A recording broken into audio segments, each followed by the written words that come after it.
Te iubesc o clipă, te iubesc o noapte, te iubesc atunci când vorbești în șoapte, te iubesc când zorii mi-ating privirea, te iubesc să aflu ce e fericirea, te iubesc când visele mă pun în ele, te iubesc când luna iese printre stele, te iubesc când noaptea mă cuprinde în brațe, te iubesc în clipa ce-mi dă speranță.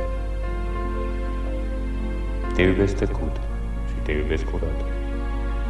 Iubești și-ți amintești, iubești ce ai uitat.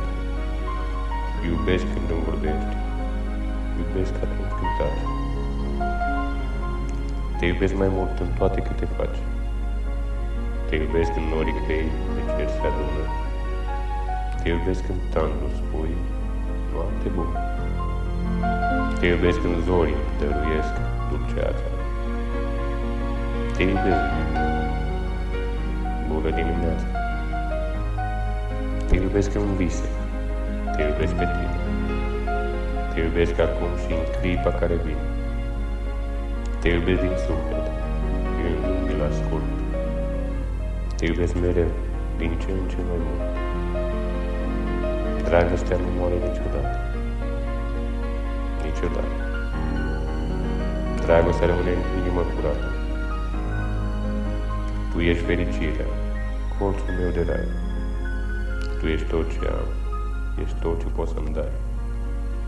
Tu mi ești minunea care mă învață să iubesc frumos tot ce iubesc în viață.